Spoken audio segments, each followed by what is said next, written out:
지난 주일 우리는 페르시아 왕 고레스의 명령을 통해서 이 페르시아 왕의 칙령에 따라서 70년 동안의 포로 생활을 마치고 마침내 고국 예루살렘으로 돌아가게 되었던 이스라엘의 역사를 함께 살펴본 바 있습니다. 이 모든 일들은 오래전 이사야 선지자와 예레미야 선지자를 통해서 당신의 백성들에게 말씀하시고 약속하셨던 것들을 성취하시는 놀라운 하나님의 섭리였습니다.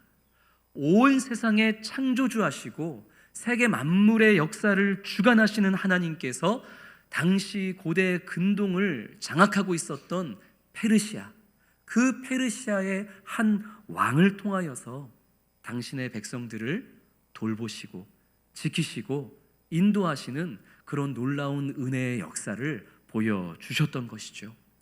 아무도 상상할 수 없었던 사람과 환경과 역사를 통해서 당신의 사람들을 지키시는 이런 하나님의 은혜를, 그분의 그 크고 놀라운 사랑을 우리는 지난주 말씀을 통해 함께 살펴볼 수 있었습니다. 그렇게 70년의 포로 생활을 하고 있었던 이스라엘 백성들에게 이제 마침내 고국으로 예루살렘으로 돌아갈 수 있는 길이 열리게 되었던 것입니다. 5년 전에 제가 우리 연무동의 이웃교회인 창운대교회에서 사역했을 때의 일입니다. 우리 연무동의 이웃교회지 우리 경쟁사가 아니죠. 창운대교회에서 제가 사역할 때 저는 청년부와 함께 우리 보훈의 어르신들을 모시는 그런 사역을 함께 진행했었습니다.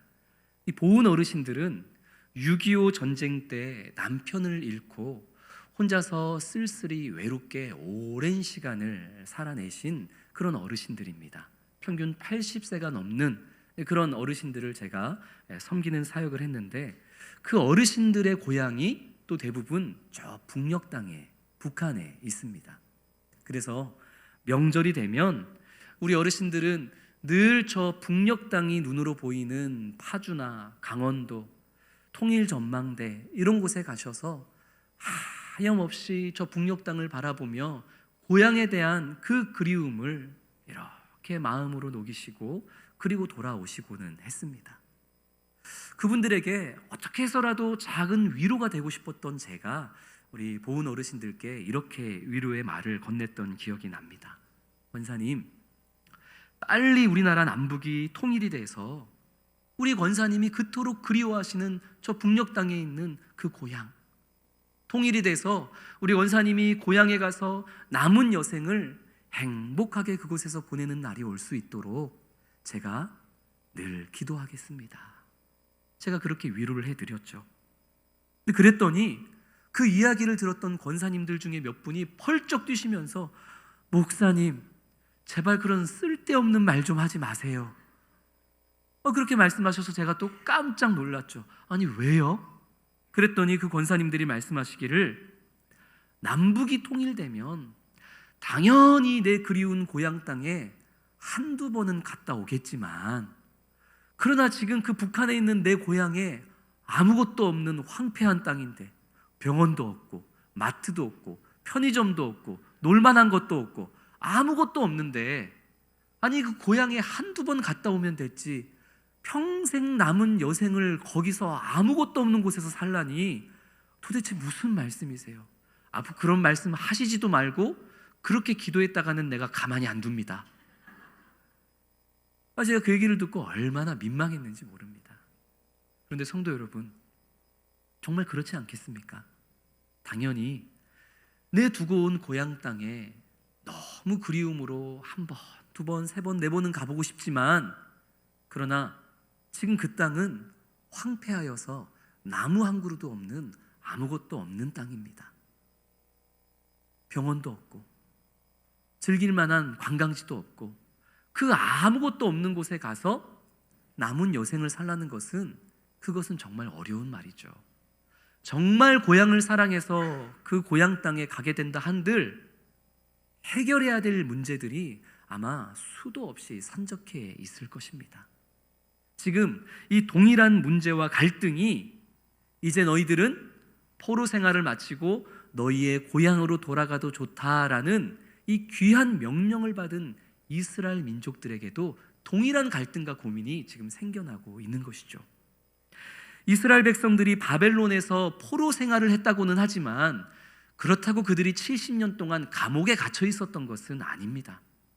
완전한 자유인으로 살지는 못했고 타국에서 차별을 받으며 살기는 했지만, 그러나 나름대로 자기의 집을 가지고 그리고 같은 이 동포들끼리 살아갈 수 있는 지역에서 그렇게 이렇게 저렇게 정착을 하며 70년 동안 바벨론에서 또 페르시아에서 살아가고 있었던 것이죠. 1893년에 무라슈 문서라는 것이 발견이 되었는데, 이 무라슈 문서의 내용을 보면 소수민족이었던 유대인들이 타국에 점령당하고 타국으로 끌려가 살았음에도 불구하고 상업에 있어서, 농업에 있어서, 금융업에 있어서 포로 생활하던 이스라엘 백성들이 나름 안정적인 삶을 영위하며 살았더라 하는 내용이 이 1893년에 발견되었던 문서에 그대로 기록이 되어 있습니다.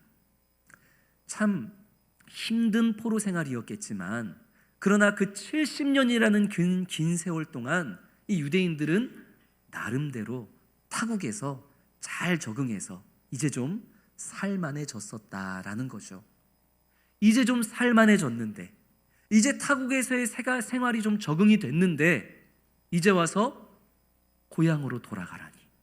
게다가 전쟁을 통해서 모든 것이 다 무너지고 성전도 무너지고 살 짓도 없는 그 황폐한 예루살렘으로 이제 와서 돌아가라니.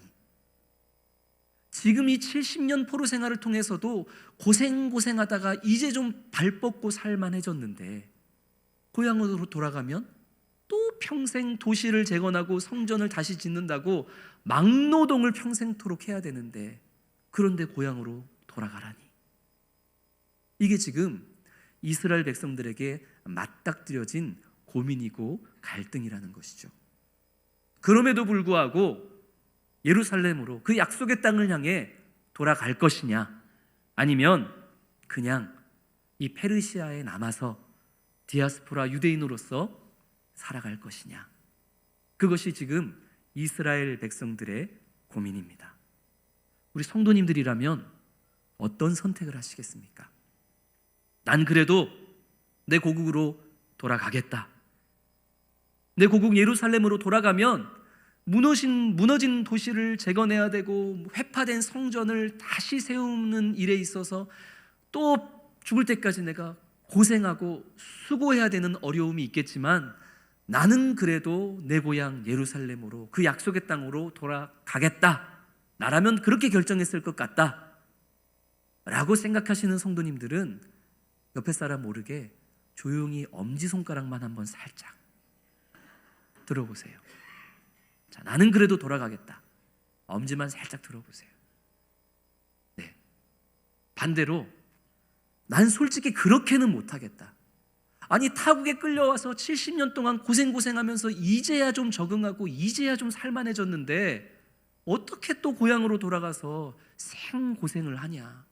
난 정말 그렇게는 못하겠다. 난 그냥 이 페르시아에 남아서 살겠다. 그게 자녀 교육에도 좋을 것 같고, 저 이스라엘 예루살렘보다 이 고대 근동을 장악하고 있는 이 페르시아가 문화적으로도 훨씬 선진되어 있고 난 그냥 여기서 살겠다. 솔직하게 그렇게 생각하시는 분들도 옆 사람 모르게 조용히 엄지손가락만 살짝 들어보세요. 이 엄지손가락을 들 때면 미세하게 어깨가 떨리기 마련인데, 제가 지금 그 미세한 어깨 떨림을 보니까 후자의 떨림이 훨씬 많았던 것 같아요. 그렇죠.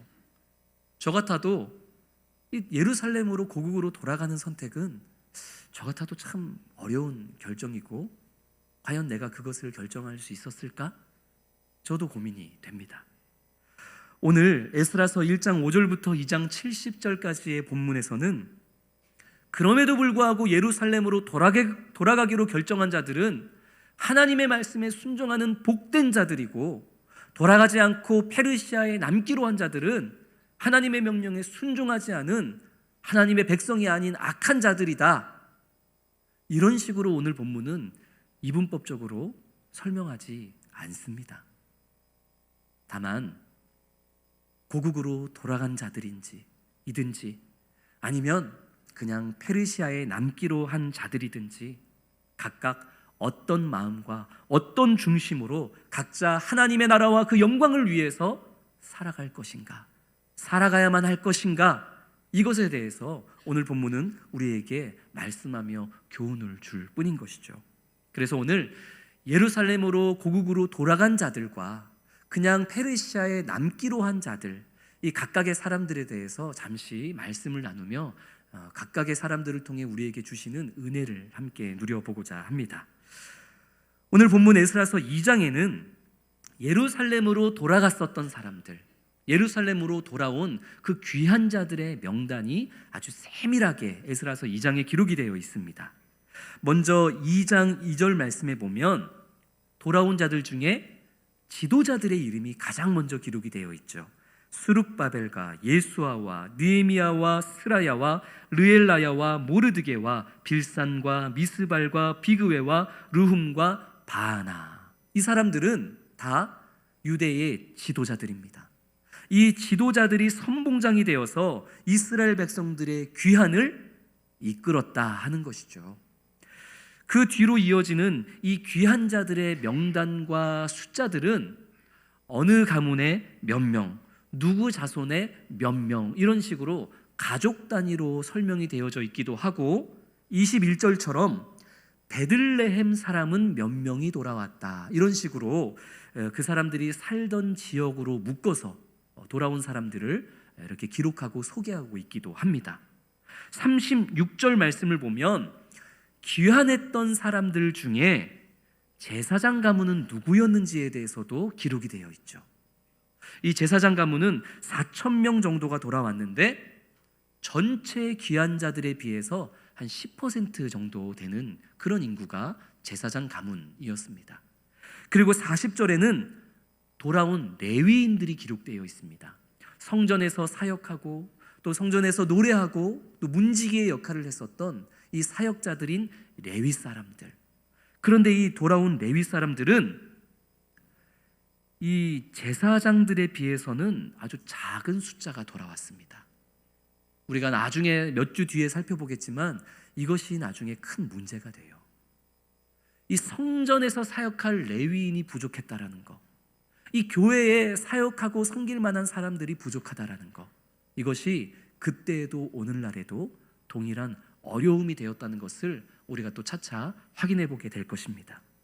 43절 말씀을 보면 느디님이라고 하는 이 성전에서 마기를 하는 일꾼들의 명단과 그리고 솔로몬 신하의 자손들까지도 아주 세세하게 기록이 되어 있고 59절부터 말씀을 보면 계보가 확실하지 않은 사람들, 예루살렘으로 귀환하기는 했는데 어느 집 가문인지 어느 지역에 살던 사람인지 확인이 되지 않는 사람들까지도 다 세세하게 기록이 되어 있습니다. 그들 중에는 제사장도 있었는데 이 제사장이라는 사람이 어느 가문의 제사장인지가 확실하게 밝혀지기 전까지는 제사장으로서의 직무를 허락하지 않았더라 하는 아주 그런 구체적인 내용도 이 돌아온 자들의 귀한 명단에 다 기록이 되어 있습니다. 에스라 2장은 이렇게 돌아온 사람들에 대해서 아주 구체적인 명단과 숫자를 제시하면서 이것이 실제적이고 역사적이었다라는 사실을 증명함과 동시에 당신의 백성들을 회복시키시고 이끌어 주시겠다라고 하셨던 하나님의 약속이 어떻게 구체적으로 성취되어지고 있는지를 우리에게 명확하게 보여주고 있습니다. 이제 우리 잠깐 산수를 좀 해볼까요? 더하기를 한번 해보겠습니다. 그래서 이 1차 귀환자들이 총 몇 명이었느냐 더하기를 해볼게요. 64절 말씀을 보니까 돌아온 온 회중이 몇 명이었다고요? 42,360명이었다라고 합니다. 그런데 여기에 포함되어 있지 않은 이 65절에 남종과 여종 7,337명도 더해야 되겠죠. 그리고 또 이어서 나오는 노래하는 자들 200명도 더해야 됩니다. 자, 한번 더 해볼까요? 42,360 더하기 남종 여종 7,337명 더하기 노래하는 자들 200명은 몇 명입니까? 아침을 안 드시고 오셔서 지금 아직 이게 원활하게 돌아가지가 않죠. 제가 계산기로 두들겨 보니까 다 합치면 이 돌아온 사람들은 49,897명입니다.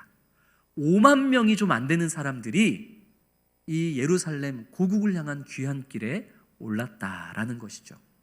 이 5만 명이 안 되는 이 정도의 인구면은 많은 사람들이 돌아온 걸까요? 아니면 적은 사람들이 돌아온 것일까요?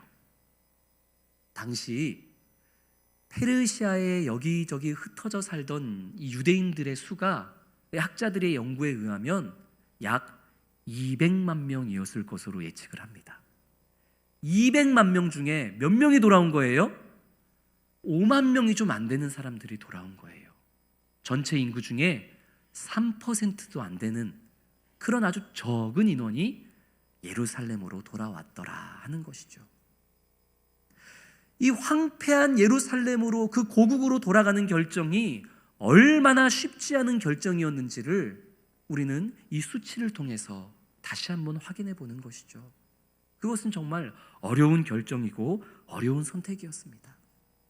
그럼에도 불구하고 이 49,897명의 사람들은 어떻게 그 어려운 길을 향해서 발걸음을 내디딜 수가 있었을까? 이게 참 궁금한 거죠. 이들도 그냥 적응한 페르시아에 똑같이 남고 싶지 않았을까요? 그럼에도 불구하고 이들은 어떻게 고향으로 가서 하나님의 나라를 회복하고 무너진 성전을 다시 세우겠다는 어떻게 그런 마음을 가질 수가 있었을까? 그 비밀이 오늘 본문 에스라서 1장 5절에 기록되어 있습니다. 우리 같이 1장 5절 말씀 읽겠습니다. 이에 유다와 베냐민 족장들과 제사장들과 레위 사람들과 그 마음이 하나님께 감동을 받고 올라가서 예루살렘의 여호와의 성전을 건축하고자 하는 자가 다 일어나니. 아멘. 예루살렘으로 돌아가기로 결단하고 발걸음을 옮겼던 자들의 마음에 무엇이 있었다고요? 그 마음에 하나님의 감동이 있었다라는 것이죠. 예배의 자리를 다시 세우고 싶다는 그 하나님이 주시는 순수한 열망이 있었다라는 것입니다. 여호와의 그 무너진 성전을 내가 도구가 되고 내가 통로가 되어서 다시 재건하겠다.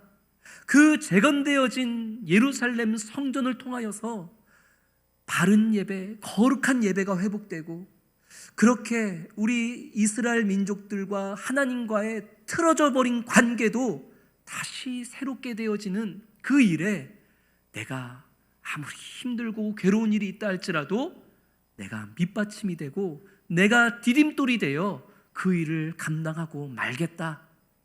이런 사람의 결단이 아니라 하나님이 그 마음에 주시는 순수한 열망과 그 소망, 그 하나님이 주시는 마음의 감동으로 인하여서 이 49,897명의 사람들이 뻔히 눈에 보이는 그 힘겨운 길을 향해서 믿음의 발걸음을 내딛었더라 하고 오늘 5절 말씀은 우리에게 말씀하고 있는 것입니다. 결코 쉽지 않은 길입니다. 하나님이 주시는 그 마음의 감동을 삶으로 살아내기 위해서 이들은 겨우겨우 타국에서 적응했던 그 삶의 터전을 뒤로 해야 했고 남기로 결정한 가족들과 친척과 친구들과 이웃들을 뒤로 한 채 그들은 힘겨운 그 삶을 향한 여정을 떠나야만 했던 것입니다. 학자들의 연구에 의하면 이 귀한 자들이 걸어야 했던 길, 페르시아에서 예루살렘까지의 거리는 자그마치 1600km였습니다. 4개월 동안 계속해서 걸어와야 했던 그 험난한 길, 그 과정 가운데에는 강도들의 그 약탈의 공격도 있었을 것이고, 온갖 유해 동물과 곤충들, 그 광야의 뜨거움과 밤의 그 추위, 그것들을 견뎌내며 1600km 4개월의 시간을 걷고 또 걸어서 예루살렘으로 돌아와야만 했던 것이죠. 돌아오면 끝입니까? 시작이죠. 돌아와서 내가 살 집과 무너진 성전과 성벽을 재건해야 되는 일이 이들 앞에 놓여져 있었습니다. 정말 죽을 때까지 고생해야 되는 그런 일들이 남아 있었던 것이죠. 모르지 않았어요. 뻔히 알았습니다. 가면 죽겠구나, 가면 고생하겠구나 알면서도 이들은 자발적으로 그 불편함을 향해, 그 어려움과 위험을 향해 자신들이 스스로 모든 것을 감수하며 믿음의 걸음을 내딛었습니다. 그것을 가능하게 한 것이 무엇입니까? 그 마음에 무엇이 있었기에? 하나님이 주시는 감동이 있었기에 이들이 그런 역할을 감행할 수가 있었던 것이죠. 우리 수원성신교회 성도님들의 마음 가운데에도 하나님의 나라 회복을 위해서, 하나님의 교회를 다시 세우는 일을 위해서, 복음의 공동체를 다시 세우는 일에 있어서 어떤 어려움과 어떤 상처가 뻔히 예상되어진다 할지라도, 그래도 하나님이 주시는 그 감동으로 말미암아 그 길을 향해서 믿음의 발걸음을 내딛는 그러한 결단이 세워지고 그러한 삶이 이어지는 우리 모든 성도님들이 되시기를 주님의 이름으로 축원합니다. 이 귀한 자들이 예루살렘으로 귀환하면서 가지고 나온 것이 있었습니다. 뭘 가지고 나왔을까요? 우리 1장 7절 8절 말씀 같이 읽겠습니다. 고레스 왕이 또 여호와의 성전 그릇을 꺼내니 옛적에 느부갓네살이 예루살렘에서 옮겨다가 자기 신들의 신당에 두었던 것이라. 바사왕 고레스가 창고지기 미드르닷에게 명령하여 그 그릇들을 꺼내어 세워서 유다 총독 세스바살에게 넘겨주니. 아멘. 자, 귀한 자들이 몸만 오지 않았어요. 자기들이 먹고 살 집만 가지고 오지 않았어요. 7절 8절을 보니까 무엇을 가지고 왔다고요? 성전의 그릇들. 오래전 느부갓네살 왕이 예루살렘 성전에 있던 이 성전의 그릇들을, 성물들을 다 바벨론으로 가지고 갔습니다. 이 성전의 그릇들은 하나님을 예배하는 데에 사용되어지는 구별된 거룩한 성물들이었습니다. 근데 이것을 성전에서 쏙 빼서 바벨론으로 가지고 가버렸던 것이죠. 심지어 이 바벨론의 마지막 왕이었던 벨사살 왕은 이 성전의 그릇에다가 술을 부어 마시고, 심지어 우상을 찬양하는 일에 이 성전 그릇을 사용하기도 했습니다. 얼마나 수치스러운 일입니까? 하나님의 성전, 하나님께 예배하는 데에 사용되어져야 할 이 그릇들이 술 마시는 일에, 우상을 찬양하는 일에 사용되어지는 그런 일이 있었더라. 이 다니엘서 5장에 기록된 내용입니다. 그런데 그런 수치의 역사를 가지고 있었던 이 성전의 그릇들이 누구를 통해서 다시 있어야 할 자리, 다시 구별된 그 거룩한 자리로 돌아오게 된 것이죠.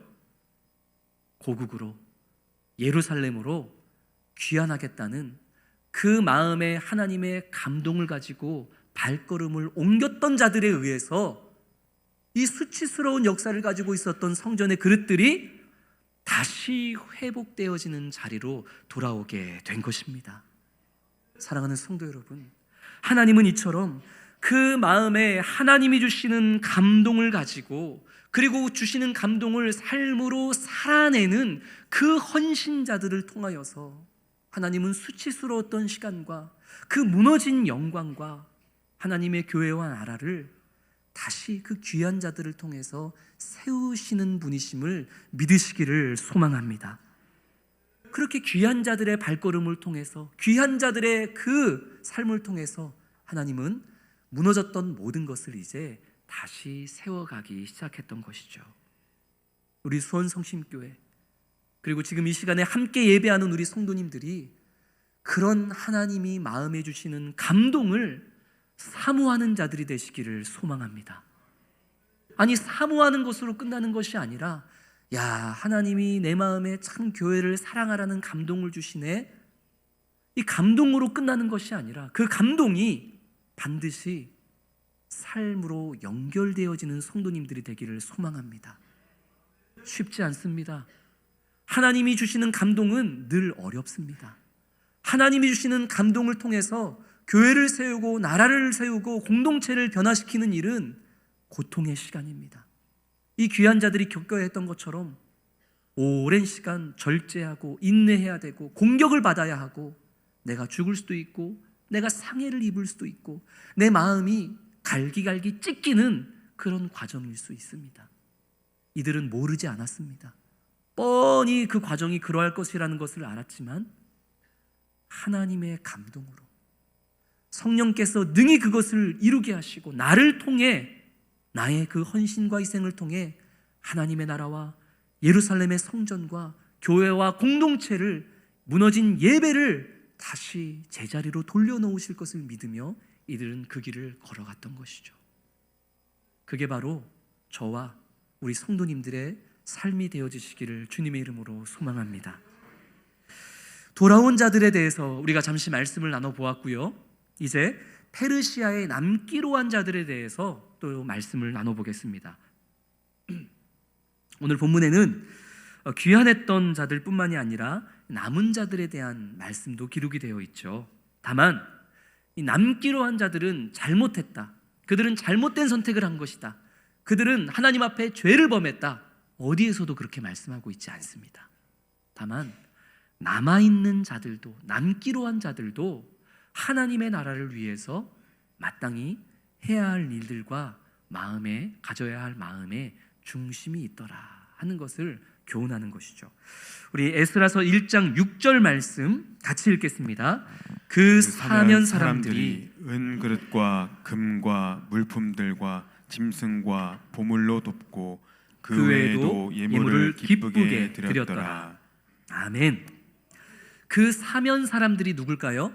페르시아에 남기로 한 사람들입니다. 그들이 무엇을 했습니까?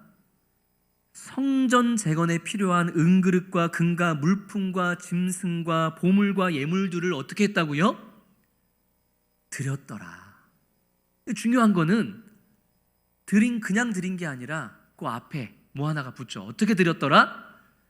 기쁘게 드렸더라. 할렐루야. 아멘. 이것이 정말 중요한 것입니다. 그냥 페르시아에 남아서 살기로 한 사람들이 예루살렘으로 돌아가는 사람들에게 미안해가지고 아이고 저 사람들은 돌아가면은 온갖 고생을 해야 될 텐데 남기로 한 내가 너무 민망하네.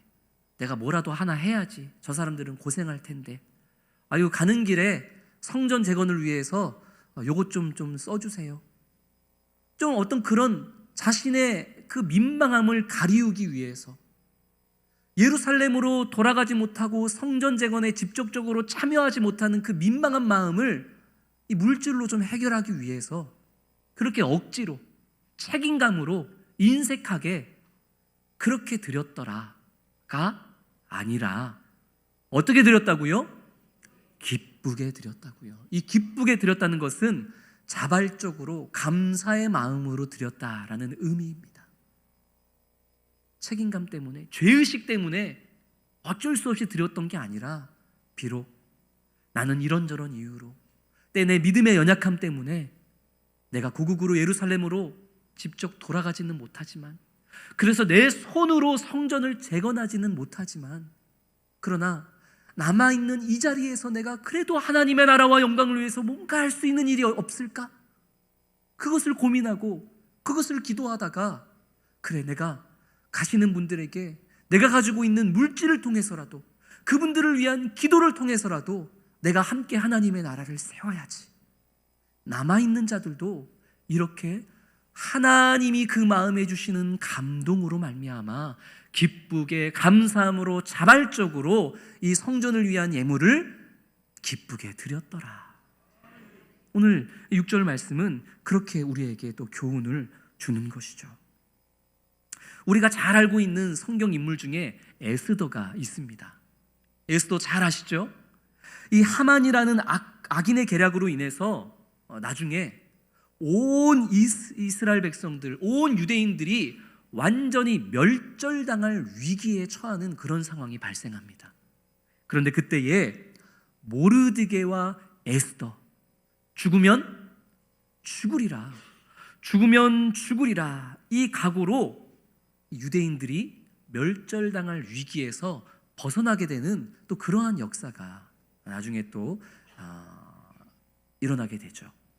그런데 그렇게 이스라엘을 구원해내는 도구로 사용되었던 모르드게와 에스더, 그들이 바로 페르시아에 남아있는 자들이었습니다. 하나님은 예루살렘으로 돌아가는 자들을 통해서만이 아니라 페르시아에 남아있는 자들을 통해서도 당신의 백성들을 지키시고 인도하시고 살려내시는 그런 놀라운 역사를 일으키시는 분이신 것이죠. 돌아가는 자들뿐만 아니라 남은 자들을 통해서도 하나님은 역사하시기에 우리는 돌아가는 자의 자리에 있든지 남아있는 자리에 있든지 그저 어떤 자리에서든 하나님이 내 마음에 주시는 감동을 가지고 오직 하나님의 나라 확장과 교회를 세우는 일과 복음의 공동체가 다시 회복되어지는 일에 당장에 내가 할 수 있는 그 일을 감당하며 살아가는 것이, 그것이 하나님의 우리에게 원하시는 일인 줄로 믿습니다. 사랑하는 성도 여러분, 내 고국 예루살렘으로 돌아갈 것이냐, 아니면 그냥 이 적응하고 살아가고 있는 페르시아에 남아 살 것이냐. 물론 이것은 참 중요한 일입니다. 바라기는 우리 수원성신교회 성도님들 모두가 하나님이 주시는 감동 안에서 이 귀한 자들이 그랬던 것처럼 보다 적극적으로, 보다 자발적인 하나님의 일꾼이 되어서 어떤 수고와 상처와 아픔이 예상되어진다 할지라도 내 안에 계시는 성령께서 나를 통해서 능히 주님의 나라와 그 영광을 이루실 것을 신뢰하며 믿음의 발걸음을 내딛는 그런 귀한 자들과 같은 믿음의 사람들이 되기를 주님의 이름으로 축원합니다. 그러나 여러 가지 이유로 또 나의 연약함으로 인해서 적극적이지 못한 그런 남는 자의 자리에 지금 내가 있다 한들 부끄러워하거나 절망하실 이유는 없습니다. 숨어버리려고 하는 그럴 이유도 없습니다. 왜냐하면 오늘 우리가 말씀을 통해 확인했듯이 하나님은 남아있는 자리를 통해서도 충분히 하나님의 나라와 교회와 그 믿음의 공동체를 위해서 무언가를 하실 수 있는 감동을 주시기 때문입니다. 비록 지금은 내 연약함으로 인해서 또 내 여러 가지 상황으로 인해서 내가 적극적으로 교회 안에서 어떤 섬기는 자리에 함께하지는 못한다 할지라도, 그러나 이 교회의 선한 사업을 위해서 늘 관심을 가지고, 그리고 내가 직접 그 일에 참여하지는 못할지라도 누구보다도 내가 그것을 위해서 기도하고 물질과 또 내가 할 수 있는 여러 가지 일들을 통해서 그 귀한 자들과 같이 적극적인 하나님의 나라 회복을 위해 사역하는 자들을 위해 내가 또 동역하는 그런 모습으로 남는 자리에서도 우리는 얼마든지 하나님이 주시는 감동으로 함께 교회를 세워갈 수가 있는 것이죠. 그렇기에 누구는 귀한 자처럼 온갖 고생을 다 하면서 수고하는데 누구는 그냥 편하게 남아있더라. 서로 손가락질하는 것은 결코 오늘 본문에서 말씀하시는 것도 아니고 하나님이 원하시는 것도 아닙니다. 내가 귀한 자들과 같은 그런 희생과 헌신의 자리를 걸어가고 있든지, 아직은 내가 남는 자리에 있든지, 각자 그 자리에서 하나님이 우리 각자의 마음에 주시는 감동으로 함께 주님의 나라와 영광을 위하여 수고하며 나아갈 때에, 그때 우리 교회는 회복될 것이고, 우리의 예배가 회복될 것이고, 우리의 삶이 회복될 것이고, 우리의 가정 또한 회복될 것이며, 우리 연무동과 수원과 이 나라 대한민국 또한 그런 우리 모두를 통해서 하나님의 감동으로 나아가는 우리 모두를 통해서 바르게 새롭게 회복되어질 줄로 믿습니다. 남아있는 자들 또한 각자의 자리에서 관심을 기울이고 기도하며 물질이든 무엇으로든 헌신하며 희생하며 동역할 때에 그들도 머지않아 그 남은 자리에서 또 귀한 자들의 자리로 옮겨지게 될 줄로 믿습니다. 우리가 그 길을 향해서 나아가는 우리 모든 수원 성신교회가 되기를, 우리 한 사람 한 사람이 되어질 수 있기를 주님의 이름으로 축원합니다. 거룩하신 아버지,